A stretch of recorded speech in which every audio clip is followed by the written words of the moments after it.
हम्म।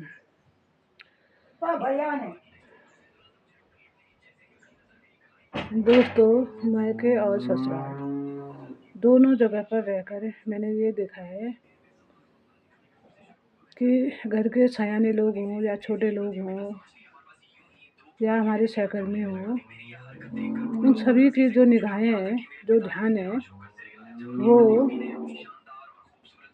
इंसान की अच्छाई और सच्चाई और उसकी तपस्या पर तो नहीं है। हाँ, उसकी प्रॉपर्टी पर, उसके धन पर, उस इंसान को मिल रहे सुख पर बहुत ही नज़र रहती है। और नज़र तो रहती ठीक है, नज़र सभी को रखनी है, लेकिन उस इंसान की तपस्या पर, उसके कर्मों पर, उसके कष्टों पर उस वक्त तो आपकी नज़र लगती नहीं है। आप मदद के लिए तो कभी आगे नहीं आए थे कभी आगे, कभी नहीं आए। मीटिंग बिठाई आपने, उसी के सामने खूब तालियां बजाई, खूब डांट दिखाई, खूब मजाक उड़ाया।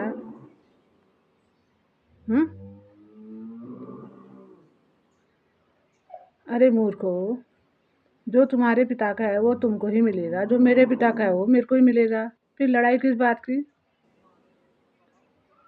मेरे परिवार में हम 10 हैं या 12 हैं, तो उसके 12 हिस्से होंगे। तुम लोग बीच में टांग अड़ाने वाले कौन होते हो? हाँ,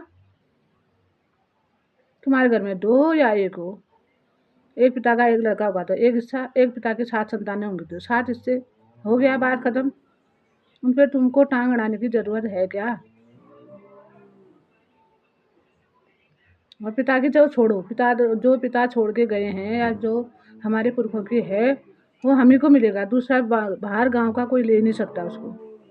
और जो तुम्हारे पिता का है वो हम नहीं ले सकते, चाहे कुछ भी कर ले। उस पर हमारा कुछ नहीं बनता है, कुछ मिलता ही नहीं है। और मुझे तो मिलने से भी मैं थूक दूंगी उसको। आई बात समझ में? दोनों जगह देखा मैंने।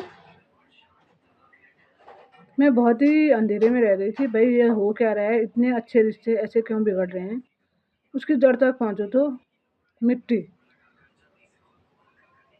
भाई अपने ही बहन या अपने ही भाई का या अपनी ही माँ का इस तरह मजाक कैसे बना देते हैं, ये सोचने पर मैं मजबूर हो गई। और जब मैंने गहराई से सोचा तो उसका रीज़न था पैसा। पैसा और सुख। क्या वो पैसा तुमने दिया? क्या वो सुख तुम्हारी वजह से है? क्या वो साधन तुम्हारी वजह से हैं? अगर नहीं है तो साइड हो जाओ। हाँ, तुम्हारा है तो आ जाओ, सामने आओ, पीठ पीछे से वार नहीं करना है, सामने आके बोलो हमारा है। और अगर नहीं है तो साइड हो जाओ। क्या इंसानियत इतने नीचे गिर गई है? हाँ, गिर गई है हमारे समाज में बहुत ही। परिवार के अंदर से, जब वो परिवार के अंदर से ही जो बेटा पढ़ने में कमज़ोर होगा उसको बचपन से ही दरकिनार कर दिया जाएगा। जिस बेटे के पास कमाई कम होगी उस बेटे को बचपन से ही दरकिनार कर दिया जाएगा।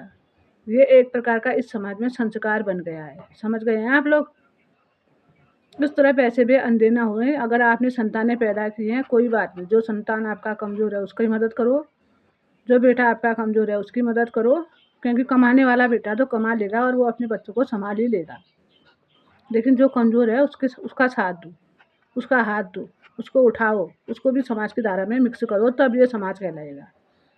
परिवार से लेकर ये गंदगी आज तक पूरे समाज में इतनी बुरी तरह से फैल गई है ना, बहुत बुरी तरीके से फैल गई है। और मैं इस वक्त अपने जीवन में अकेले ही संघर्ष कर रही हूँ और बचपन से हर मुद्दे को देख रही हूँ, परिवार से, समाज से, किसी शादी में, पार्टी में, हर जगह मैं देख रही हूँ। जिसके पास थोड़े कम मतलब सस्ते कपड़े होंगे तो उसकी तरफ लोग बोलते ही नहीं। बहुत ही गंदा है। देखो, लाली लिपस्टिक को छोड़ो, सस्ता महंगा छोड़ो, इंसानियत को जगाओ।